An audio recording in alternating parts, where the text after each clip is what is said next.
Namaste everyone. We have for the topic of this webinar, relation between God and man. Man, of course, includes a woman, in fact, all living beings, all individual souls. Therefore, in the technical Sanskrit language, this is relation between Ishwara and Jiva. We will not go into the question of whether God exists. Narendra, the college student, had asked Sri Ramakrishna, is there God? And when Sri Ramakrishna, without batting an eyelid, said, there is God, next question was, have you seen God? To that also, the saint of Dakshineshwar answered affirmatively, yes, I have seen God, and I can show God to you also, but I need to prepare you first. Therefore, without going into that question of how we say God is, let us just acknowledge that around the world, in different wisdom traditions and in the Vedic religion too, God has been accepted as the reality. In fact, it was said beautifully by Sri Satya Sai Baba, when we look at the sky and notice an aircraft going, we see the aircraft. We do not see a pilot inside it, but there is a pilot. Likewise, we see this universe running with so many laws, and the science is discovering more and more laws about the universe, and there has to be an intelligent principle, which is God, that is running this universe. In this webinar, our topic is, what is our relation with God? In India, the Vedas are the foundation of Sanatana Dharma, the entire religion, though there have been a few other religions which are non-Vedic, but the main religion in India, which has now spread to different parts of the world, is the Vedic religion. And in the Vedic religion, God is talked about, and the relation between God and man has been interpreted by different saints in different ways. Broadly, we have the non-dual wisdom of Adi Shankara, the qualified non-dual wisdom of Sri Ramanujacharya, and then explicit dualism by Sri Madhvacharya. We will take up how Adi Shankara talked about advaita.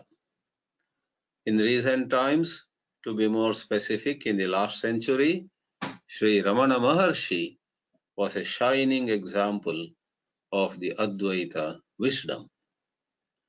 In one of his utterances, one of his teachings, which eventually became a shloka in the great work Saddarshanam, it is said, to see God is wonderful. That advice, you must realize God, you must see God, is all good, but, the Maharshi says, but really, Ishwara Darshana, seeing God, is not like seeing anything else or anyone else, and there is an expression in Saddarshanam, Swayam tad anni bhavanam tad iksha. Tad iksha means tasya iksha, tasya darshanam. Seeing God finally boils down to Swayam tat anni bhavanam. We must become annam for God. We must become food for God. When food is eaten by somebody, there is no distinction between the person who ate and the food that is eaten. Food becomes one with the person who ate that food. Like that, the highest realization is described as an understanding, a state of consciousness where the jiva, you and me, do not remain separate from God. This is the teaching of the Advaita. Advaita Vedanta honors other perceptions but says the highest and the truest understanding is where there is Brahma and Brahma alone. The Chāndogya Upanishad, in the 7th chapter, in that dialogue between Narada and Sanat Kumara, has this to say: Brahma adhastāt, Brahma uparisthāt, Brahma dakshinataha, Brahma uttarataha. Brahma is to the right, Brahma is to the left, Brahma is above, Brahma is below, Brahma is in front, Brahma is behind. There is a very nice passage. In the same Chāndogya Upanishad, we have another mantra, where there is no duality, who will see what with what? That means the division between the seen and the seer vanishes. So, ordinarily we experience our life, our universe, as divided into something experienced and something that is experiencing, the observed and the observer. But the Advaita wisdom declares that when you have your eye of wisdom opening up, you will see that this division was false. At no time there were two, at no time there are two, and there will be no two at any time in future. In fact, to be more precise, time itself is an appearance upon the substrate adhisthana of truth. Advaita Vedanta, however, respects any worship where a devotee looks at God as all-powerful, Sarvashakta, all-knowing, Sarvajna, and the devotee humbly submits, I have very limited powers, I am Alpashakta, and my knowledge too is extremely limited, I am Alpajna.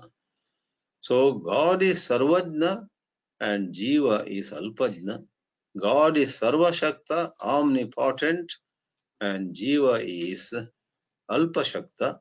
These differences are acknowledged on a lower plane of realization.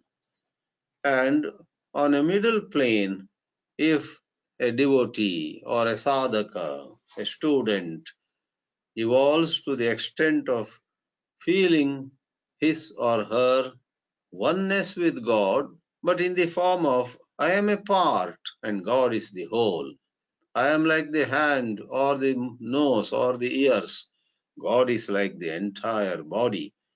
That also is received with much appreciation.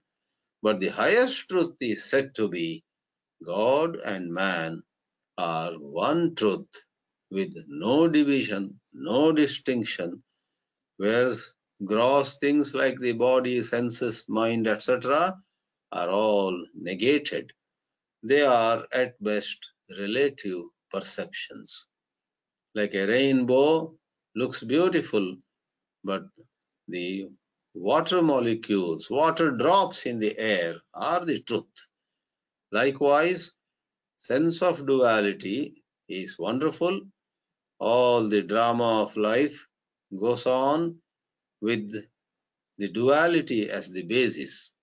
Buying and selling, giving and taking, celebrating or mourning, all this happen when various high and low, good and bad are recognized.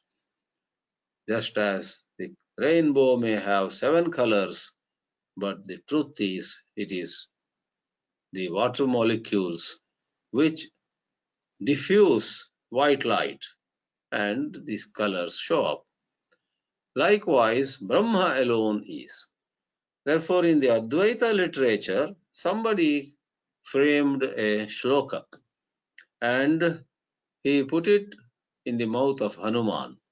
This is not from Valmiki Ramayana or from any ancient text, but within the Advaita fold, in a certain narration of Ramayana, Hanuman says to Sri Rama, Deha buddhya dasoham jiva buddhya tvadamshakaha atma buddhya tvamevaham iti me nischita matihi. O Lord Rama, when I am identified with the body, following that understanding, I am just this body, nothing more. I am no more than a humble servant of you. Deha buddhya dasoham. Upon my mind and my understanding evolving a lot, I look at myself not as the body, but an individual indwelling soul, jiva, having mind, intellect, senses, having a subtle body, having a causal body. I am something that is subtler than the physical body. So that entity which has a physical body, tomorrow it may take another physical body, this matter of rebirth and so on, that is called jiva. Jiva also is limited, but jiva is far more expansive or pervasive compared with the physical body. And in the shloka put together by an Advaita teacher says, Jiva buddhya tvad anshakaha. I am part and you are the whole. Like wave is a part and the ocean is the whole. Like the space inside a pot is part and space which is everywhere is the whole. Jiva buddhya tvadamshakaha. In fact, in Bhagavad Gita, in chapter 15, we have a shloka where Sri Krishna says to Arjuna, Mama evansho jiva loke jiva bhutaha sanatanaha. Arjuna, Mama anshaha, a part of me becomes a jiva. So all the jivas are ansha. Jivas, individual souls, are ansha, parts, and I am anshi, the whole. One who has parts or one who contains all the parts is called anshi. Each part is ansha. And that shloka, Mama evansho jiva loke jiva bhuta sanatanaha, from chapter 15 of Geetā, becomes very supportive of Sri Ramanujacharya's statement of Jiva and Ishwara being together, but Jiva's glory is limited, Ishvara's glory is unlimited, and so on. Now take that shloka itself, and you may wonder how Adi Shankara would interpret that. As we already gave the example, pot space and all-pervasive space. Adi Shankara would say, look at that pot space as the nature of space. Go by the nature of space. Whether it is space in a pot or space all-pervasive, space by its swarupa, by its nature, is one and the same. In fact, when you have a pot in your room, you move the pot from here to there. The pot space doesn't move, just the pot moves. So, pot space doesn't get cut because you brought a pot on and kept on the table. Pot space, that is ghata akasha, does not get affected in any way. It's only limitation of language and a vyavaharika transactional point of view that we use the expression, there is space in the pot. Space in the pot is not like water in the pot. You move a pot, water also moves. But you move a pot, you don't carry space. Wherever you go, the pot actually is in space. So, giving the example of pot space and general space, you may call them Ghata Akasha and Mahad Akasha or Mahakasha. Sri Shankaracharya, commenting on that very shloka in chapter 15, says, when you and I have the deepest insight from the Upanishadic tradition and we anchor ourselves in it, we will be able to see that our true nature is one with God. God also is Satchit, existence awareness, and every one of us is Satchit, existence awareness or existence consciousness. So in this way of looking at things, we realize that God and man could be one. Then what makes us feel we are so limited? It is the play of thoughts. It is thought that makes us feel limited, and therefore we need to question thought. That is how Maharshi Ramana would repeatedly ask all of us, ask who you are. What is your true nature? Is the question he highlighted.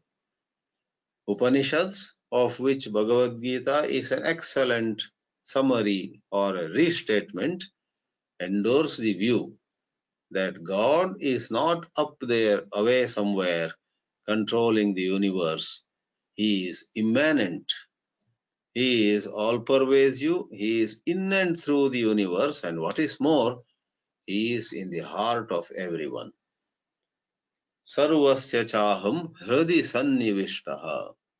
Ishwara sarvabhutanam hriddeshe arjuna tishtati. Hridi sarvasya vishtitaha. These are lines from the Geetā, and it is said by Sri Krishna in the 10th chapter that he is in fact the pure self in every one of us. 20th shloka of chapter 10 says, Aham Atma Gudakesha Sarva Bhuta Shayastitaha Aham Adischa Madhyancha Bhutanam Anta Evacha. I am the pure self, Atma, Sarva Bhutashaya Stitaha. In every Bhutashaya, every Jiva, if they have a sense of I, that I is me. So there is what is called pure I, and in error, in ignorance, in erroneous perception, this pure I comes across to you and me as limited I, conditioned I. In Atma Bodha, Adi Shankara gives an illustration. He says, in the sky, one night, when some clouds are moving, it appears that the moon is moving. The moon seems to be moving. It is actually the clouds that are moving. So when one sees carefully, one distinguishes the movement of the clouds from that of the moon.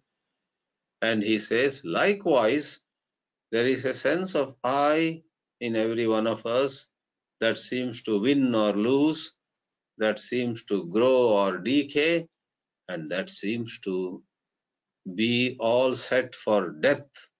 I may die, one day I will die, you and I feel. Now that is like the movement of the moon. Really speaking, the moon doesn't move. The shloka is very communicative. It conveys a powerful truth. Vyaprateshvindriyeshvatma vyapariva avivekinam drishyate abhreshu dhavatsu dhavan iva yata shashi. Yata shashi chandraha dhavan iva drishyate tatha. Just as the moon seems to be moving, abhreshu dhavatsu, while actually the clouds are moving, it seems that the I in us is subject to growth and decay. But really, the pure I is not subject to either decay or growth. It is the indriyas, mind, etc., which are moving. In this way, the Prakarana Granthas, like Atma Bodha, convey to us the truth of the Upanishads. Where in the Upanishad is it said that God and man are one? It is said at many places, but the most celebrated portion of the Vedas, of which Upanishads are a part, is the mantras found in Chāndogya chapter 6. Father Uddalaka says to the son Shvetaketu 9 times, giving 9 different illustrations.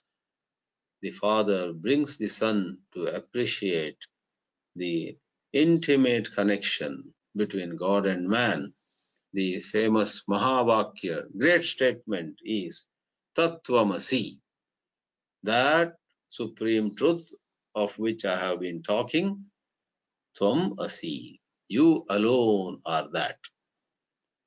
God and you seem to be separate, but the same you who is today doing puja, who is singing bhajans, who is praying, and who receives blessings from God, as you go along and as you go ahead, somewhere there is a snap, there is a quantum leap, somewhere you rise to an unbelievable new understanding. This is the ultimate truth.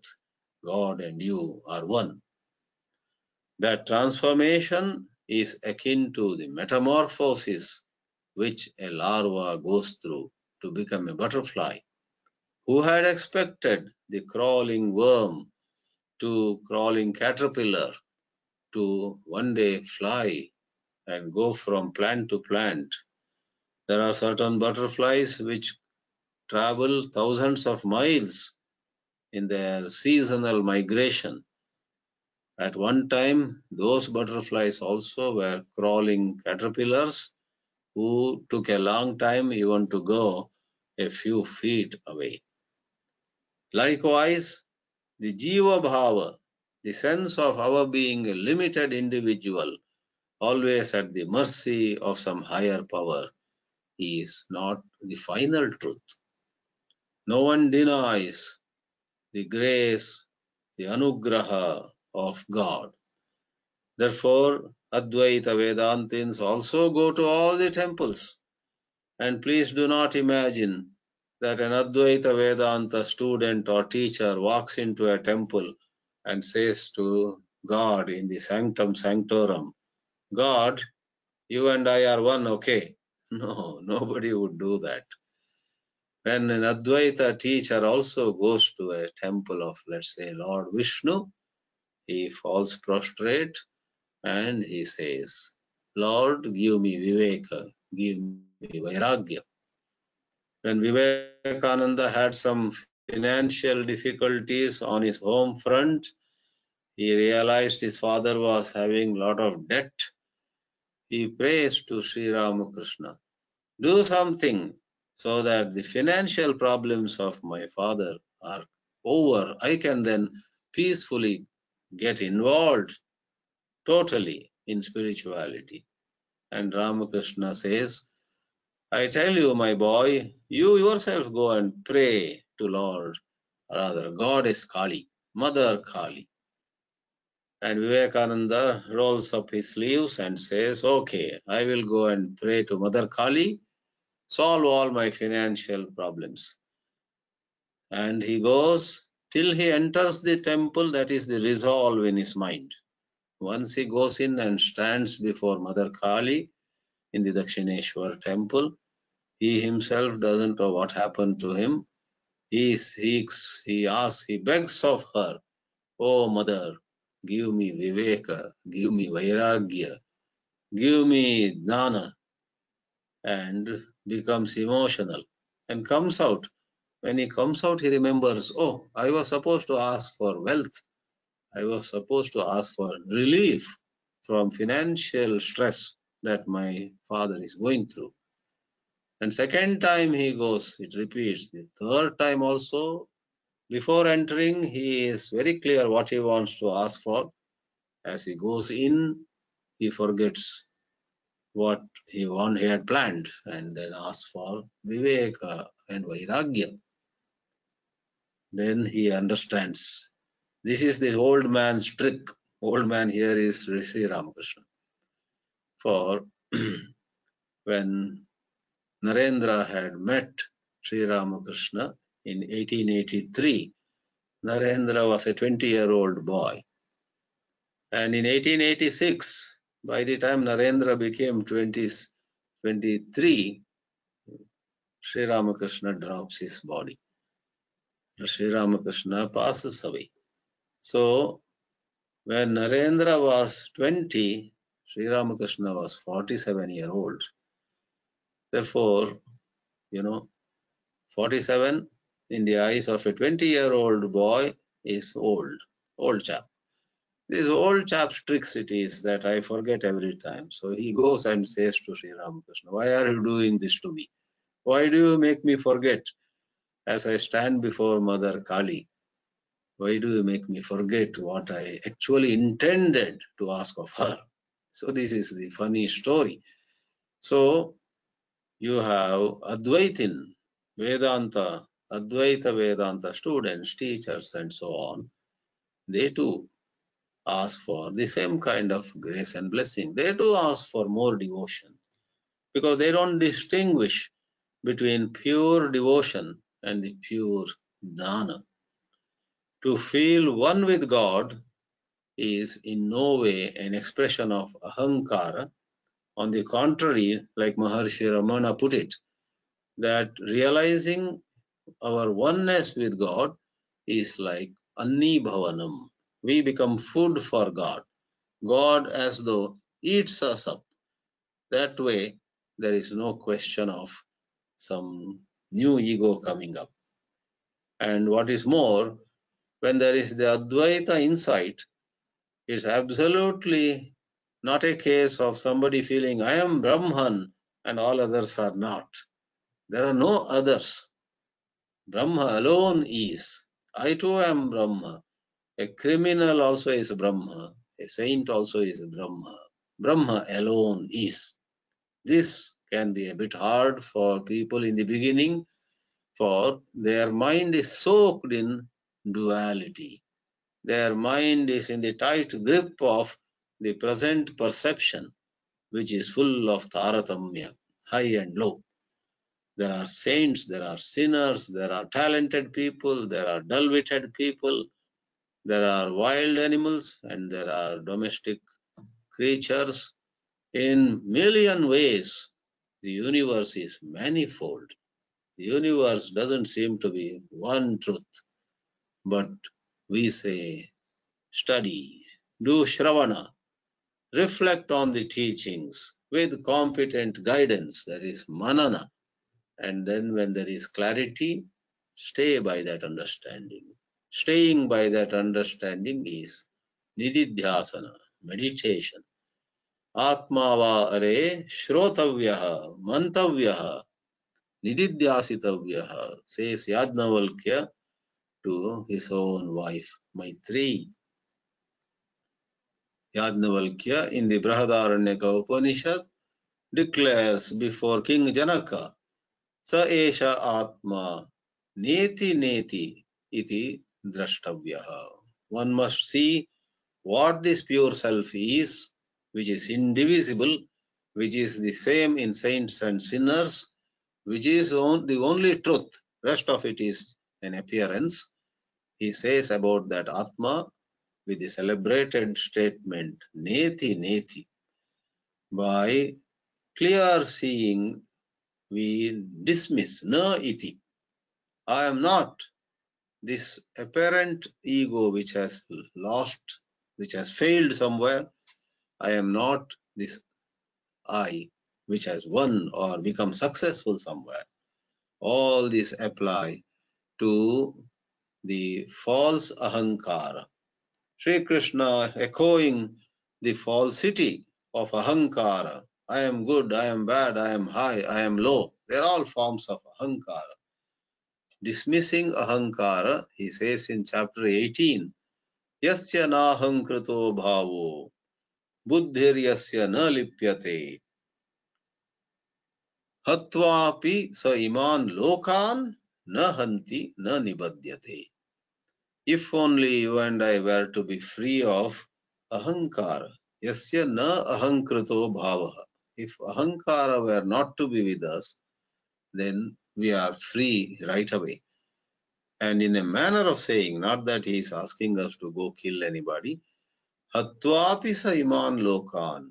Anybody among us who is free of ego, even if we were to kill thousands of people, no sin will accrue to us.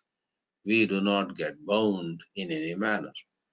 These are idiomatic expressions. What is meant is our actions or the results of our actions do not bind us when there is this inner awakening. In recent times, masters like Ramana Maharshi, whom we already mentioned, Nisargadatta Maharaj in Mumbai, they were established in that realization. For them, as their mind went to the dizzy heights of advaitic understanding, for them this entire universe was in a sense visible, perceptible, a matter of experience when they would look at it from the angle of view of senses, but there was a certain jnanodaya, certain awakening in them. They all the time also understood that this is just apparent. When you see in a kaleidoscope, you have put a little small piece of, let us say, broken bangle, and you see in the kaleidoscope, number one, it seems that there are 25 to 30 pieces inside. Number two, the designs have changed, even the colors can change, but you know that what has gone in over there is just a small piece of a girl's bangle. So how did one become many? That is the appearance, various reflections. Therefore, the relation between God and man has been discussed at length. In Upadeshasara of Sri Ramana Maharshi, there is a shloka, Isha Jivayor Veshadhi Bhida Satsvabhavato Vastu Kevalam. Isha, the Ishwara, that is God, Jiva, the individual soul, they are Vastu Kevalam, they are one Vastu, they are one truth. However, Bhida, Bheda, there seems to be a big difference between the two only when your attention is upon Vesha and Dhihi. Vesha is how they look, how they appear. Mahavishnu with Shankha Chakra Gada Padma and with all radiance. Lord Shiva with the moon upon his head, with a third eye, with snakes all over his body, appears most glorious. Vesha is appearance. And they also can create, can maintain, and can destroy whole universe and all that. That is Vesha. And Dhi is intelligence, knowledge. They have infinite knowledge. They are Sarvajna. And what is Jiva? Jiva is miserable. He is, in terms of Vesha, the outer appearance, the body, and even the mind. The Jiva has all limitations. And therefore, Vesha and Dhihi, in terms of these, they are very limited. However, Sat Swabhavataha, scratch the surface, go to the inner truth. In their nature as Sat, Sat Swabhavataha. In their inner nature, as Sat. They are one. Vastu Kevalam. And in a shloka following this one, Maharshi says, Veshahanataha Swatmarupataha Isha Darshanam Atmarupataha. So Isha Darshanam, God realization, takes place when one shifts one's attention from form to the inner essence. So Ramakrishna, Ramana, Nisargadatta, and many more have spoken of this unbelievable relationship between God and man, Ishwara and Jiva. Sri Ramakrishna's parable deserves a mention here. A salt doll was talking to other salt dolls, and all of them wanted to know how deep the ocean is. Someone said it could be at least 5 feet. Another said 10 feet. Someone said 20 feet. Then one salt doll said, I will go find out and come back and tell you. And in this humorous story, the salt doll saying Har Har Mahadev jumps into the sea and starts going deeper and deeper, getting a sense of how deep the sea is.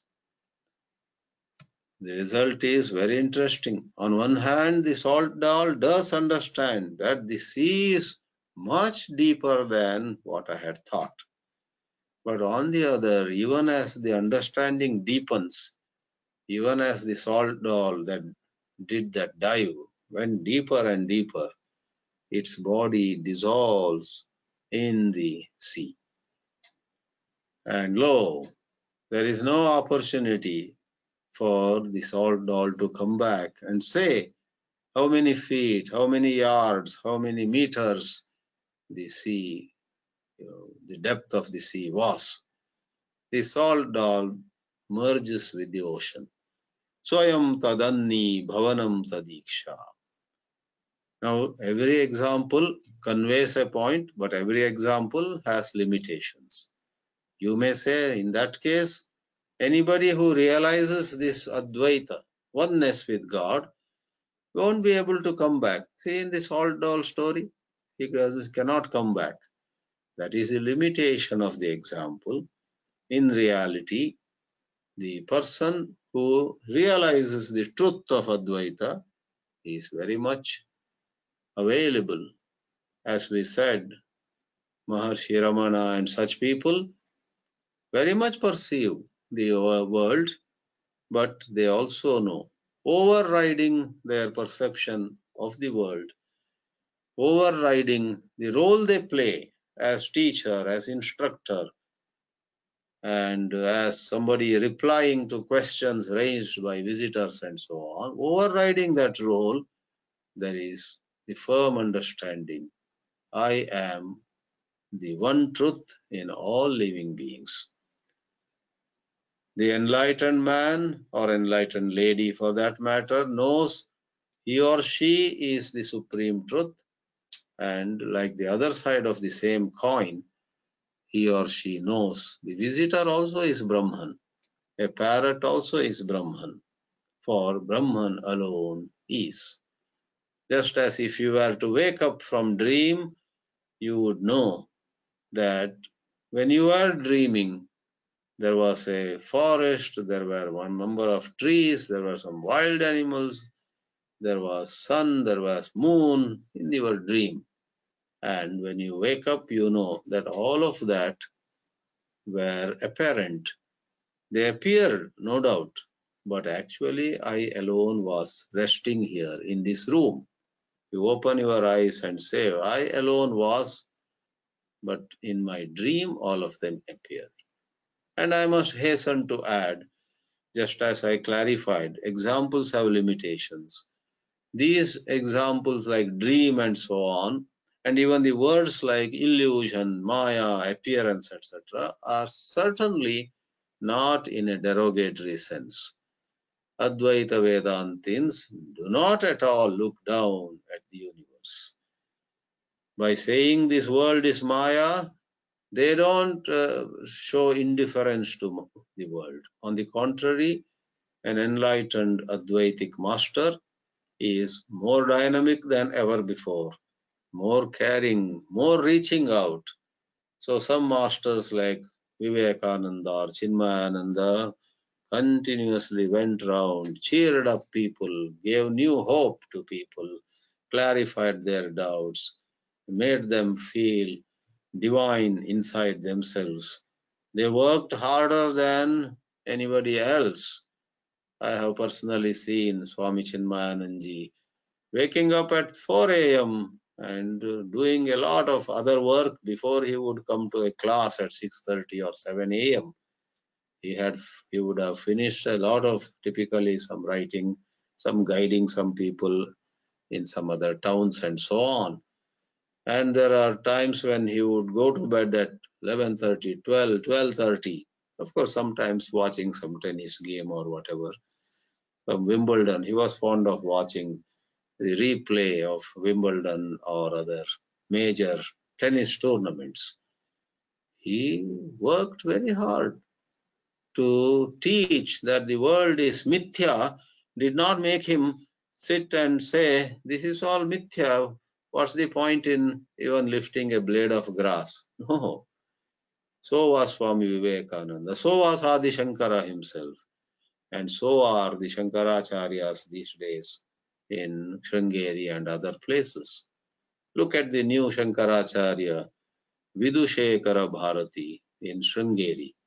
So radiant. He doesn't have any, Rajasic or Tamasic sign in his personality. Already at that young age, hand-picked by Bharati Tirtha Swami, this Vidushekara Swami is going around, never failing in his own personal anushtana, his puja, his japa, his vrata, never compromised with, and he is available to people at specific windows of time, and he is already a source of great inspiration to people spread across the world. So, as we said before also in this lecture, man's relation with God, when we say it's advaita, number one, it doesn't preclude worship, devotion, and so on. Shankaracharya of Sringeri spends 2 to 3 hours daily in Shiva Puja, Chandramauli Ishwara Puja. So in no way do they dispense with devotion to God. As long as the personality is up and active, there is devotion.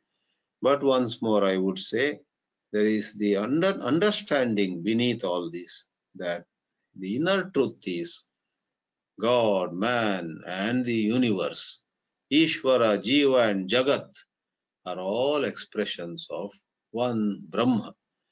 Ishwaro Gururatmeti Murti Bheda Vibhagine Vyomavad Vyapta Dehaya Dakshina Murtaye Namaha.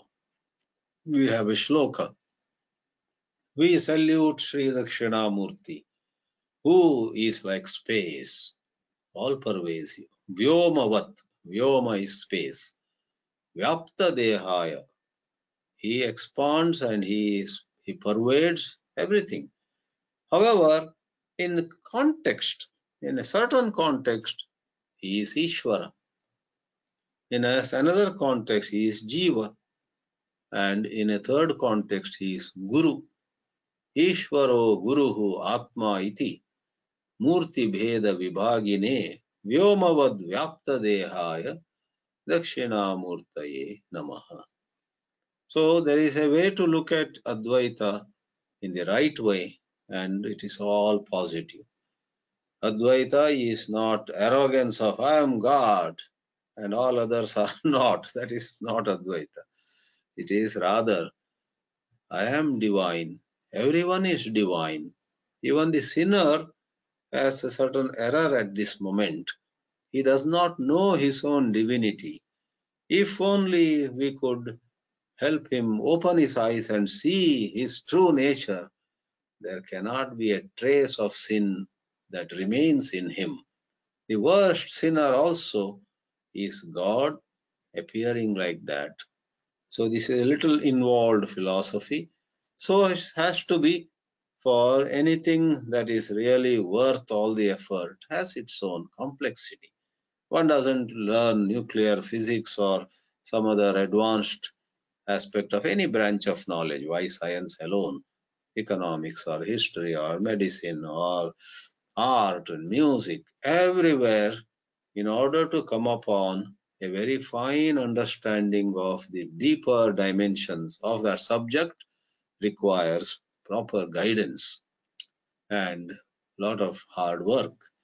So if one puts in that hard work, Advaita becomes the most positive, or in fact it is above negative and positive.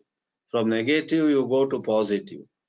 Above even positive is this wisdom. It is not so much the relative positive. There is something that is positive in relation to the negative.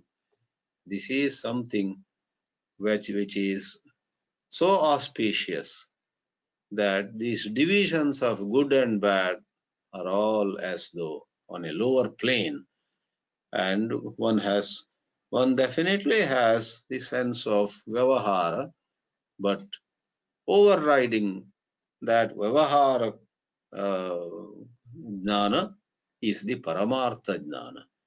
Paramartha jnana, let me say at the end, transcendental wisdom is not in collision, is not in conflict with vyavahara jnana.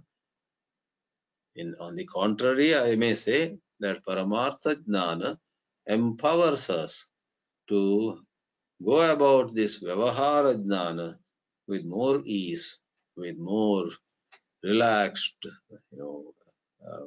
approach. For one is so assured, completely assured, because of the paramartha jnana, of one's invincibility, one's deathlessness, one's goodness, one's unqualified goodness, one's overall, or total goodness deep inside. So when you feel you are good, then Vyavahara becomes a cakewalk. It becomes a child's play. This is not to say, act irresponsibly. All these are confusions that can come up in spiritual studies. One just takes a bit, oh, I am Brahman. Oh, okay. Then, I will not work hard anymore and so on. That's a complete misunderstanding. When you are Brahman, you will find that understanding releases or dispels all negativities. You will do whatever you are doing with greater peace of mind and so on. Therefore, one has to study properly. So with this, let me bring to close this presentation on an Advaita view of relation between God and man, or Ishwara and Jiva Tattva. Om Namo Bhagavate Vasudevaya. Please feel free to ask a question or two. Let's see now. There are these attending people.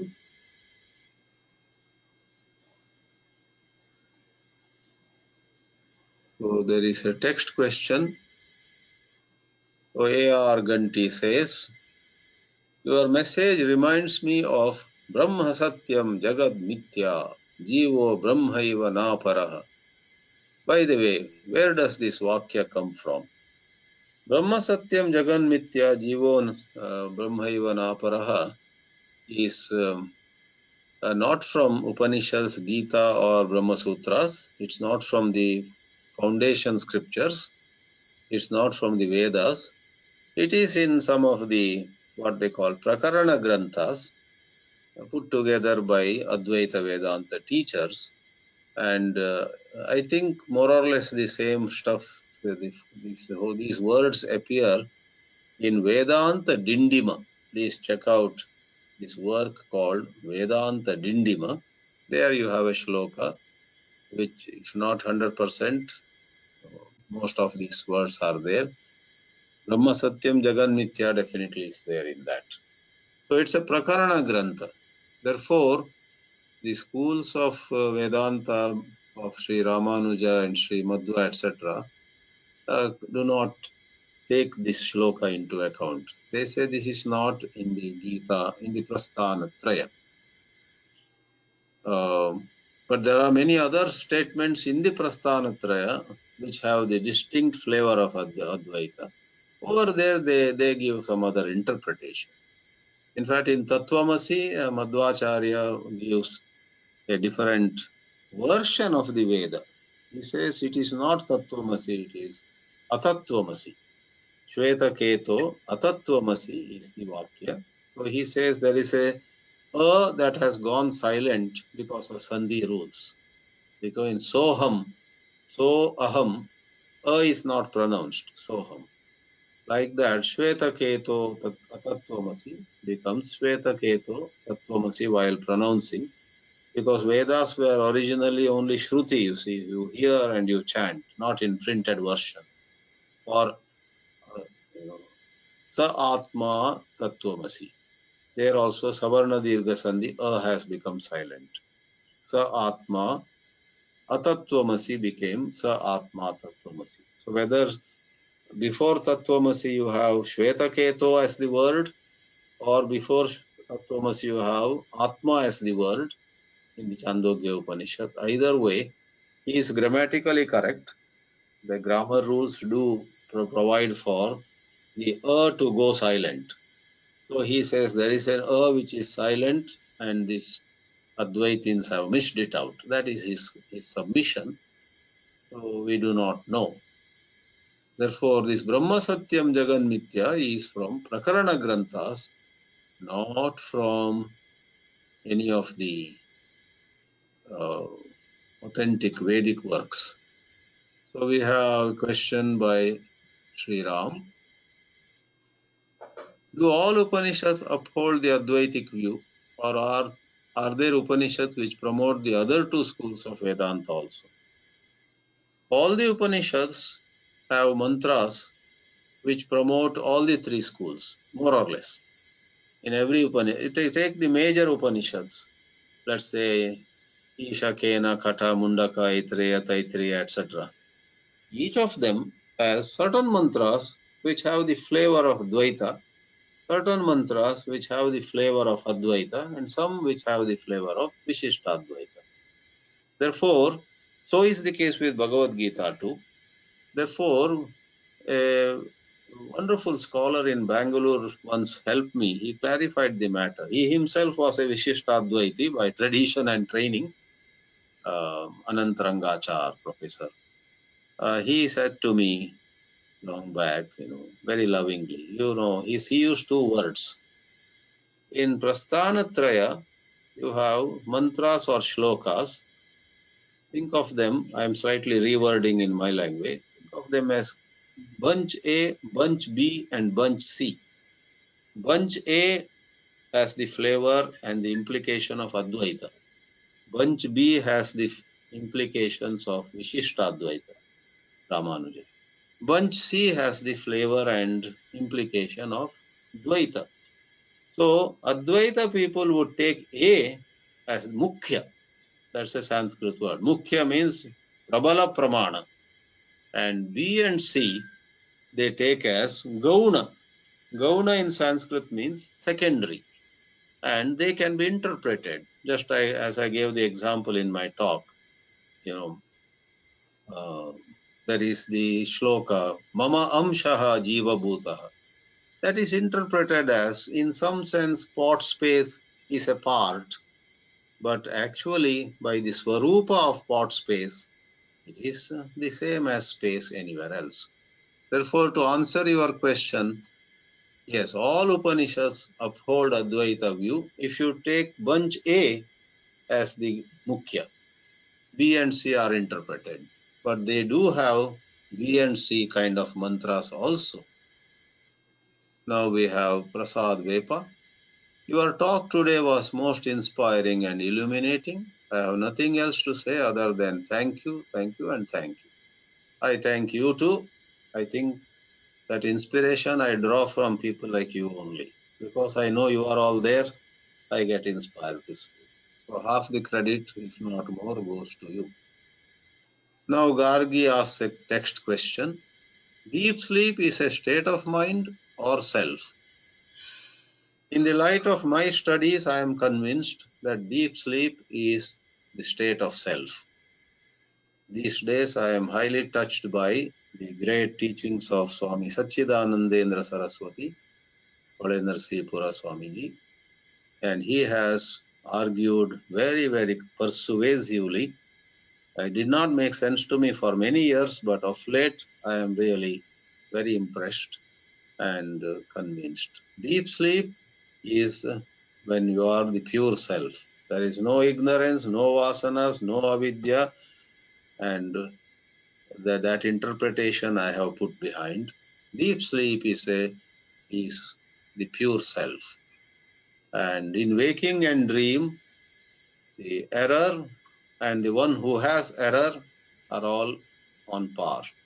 It's not there is someone who has avidya. Avidya and that individual are all together. They together are present, and Vidya dismisses all of them together.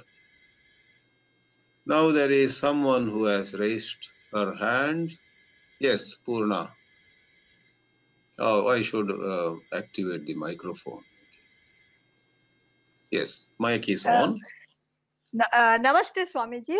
Namaste. This is a question which has baffled me for quite a while. We talk about Advaita, Vedanta, and it is very, very highly philosophical and very, I would say, it is a kind of a thought which transports us into a different sphere of thinking, first of all. Yes. But most of us stand in lines and queues to go into all these temples, like for instance Tirupati, for instance. I myself have stood for three hours, 4 hours. Now why is it that we are then prompted to go to these places and we realize that there is divinity in us? What are we seeking there? Yes. When we go to Tirupati and stand in a long line, we do it for, even as we appreciate the Advaita and we perhaps believe in it, we realize that our mind is not steady. We realize that the sense of, oh, I have health problems, oh, I have some financial issue, oh, couple of people who used to love me do not regard me so much before. These things are brought by the mind. Advaita Vedanta says all these are mere appearance, do not be bothered by it, but we find that we are unable to stay calm or unbothered by these. So we go to Venkateshwara and pray, give us purity of mind, give us clear insight, give us the strength of devotion to you. In that devotion, our jnana also becomes clear. So jnana and bhakti walk hand in hand. By bhakti to Lord Venkateshwara, our jnana becomes free of all those misleading and distracting ideas. Therefore, in my lecture too, I said, an Advaitin doesn't go to temple saying, I am you, you are me. That no, rather, an Advaitin also goes with a prayerful attitude. So you must do it, we should do it. I'm not saying everybody should do it, but definitely a large number of people, by the act of prayer or by going to a temple, by some anushtana, by some japa, tapa and so on, we find that we are able to collect our own thoughts, we are able to gather our mental energies, and then the Vedantic study works on a deep and fundamental level. Therefore, there is no contradiction. Sanatana Dharma gives you a lot of freedom. It doesn't insist that you should go to a temple, but it shows this is also a valid practice for Chitta Shuddhi, and we fully believe in Ishwara Anugraha. In the apparent pluralistic scenario where there is God and different individuals at different levels of evolution, it may be apparent from the highest point of view. Within the apparent domain, Ishwara Anugraha is a fact no one can dismiss. Ishwara and even saints and sages, they are able to bless you and me with unbelievable, benefits. There are, so for Shirdi Sai Baba, Satya Sai Baba and so on, or Ramakrishna, Ramana and so on, they definitely, with one glance or by touching or by their very presence, they have made a big difference to people. So, if Ramakrishna and Ramana could do those things, Venkateshwara is a million times above. He is God himself. Once somebody became very over emotional before Swami Chinmayananda and said, "You are our God." And Swamiji, who along with all his royal ways of behavior, was very humble in his heart of hearts. Immediately he said to that devotee, Amma, don't say I am God. God is a huge tree, and at best I am a fruit on that tree. Yes, I am just a small fruit. I am glad you are enjoying this fruit. But God is like a huge tree. So Venkateshwara or Kashi Vishwanatha or Udupi Krishna or Ranganatha in Srirangam, whoever. So these God forms are millions of times higher than saints, and you and I will benefit. There's no doubt about it. Thank you, Swamiji. Welcome. Those who dismiss it haven't seen the power, that's all. That is their problem. Then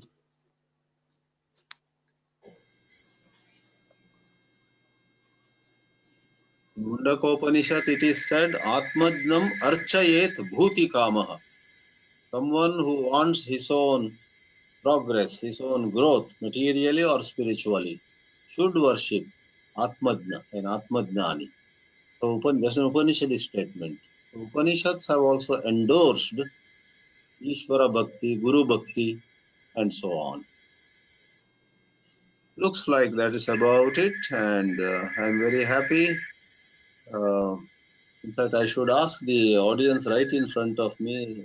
Dr. Subramaniam Boya Reddy is here. Do you have any question or comment? I'm doing this webinar at his wonderful residence in Fort Worth, Texas. So, excuse me, Swamiji, Chris Chillikuriji wants to, he had raised his hand. I think. Oh. Okay, now I see that hand again. Yes, Radha Krishna. Oh, yeah. Hari Om Swamiji. Hari Om. I try to say something or ask a question every time so you don't forget me.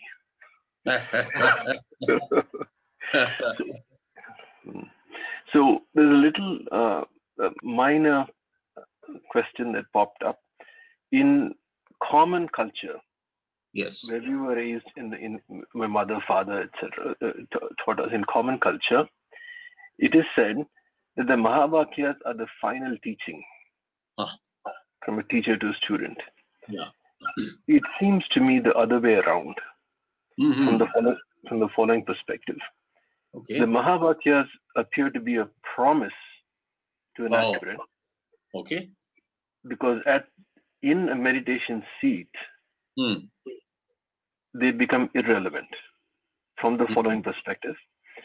The salt doll that goes into the ocean, if you look at the salt doll as the ego, not as individual human physical body, not like that, as an ego, at the moment of immersion and dissolution, there is no tat or tvam left. So the innate in that process, the Mahavakya becomes irrelevant. So it's a very simple chicken and egg problem, nothing more. Wonderful. Yeah, that's also one way of seeing. Mahavakya becomes, you said, irrelevant in the sense, I would accept in this way, the verbalization, the words or the concepts, all of them go away. But what is pointed out, the truth of Mahavakyas never becomes irrelevant. It is realized. If you look at Mahavakya as the words, after all, the supreme truth is beyond words. Yato vacho nivartante, the Upanishad itself says. But yes, you said in the beginning, words are what make sense to us. So we want some words and then we work on it. Therefore, you called it promise. Well said, we would accept that view also. But the truth conveyed by the Mahavakyas was, is, and will be valid. The words lose their special role. The words have no role to play on the higher level. In that sense, I appreciate your submission. Hari Om, Swami. Okay. Hari Om. Namaste, everyone. Namaste, organizers. Om Namo Narayana.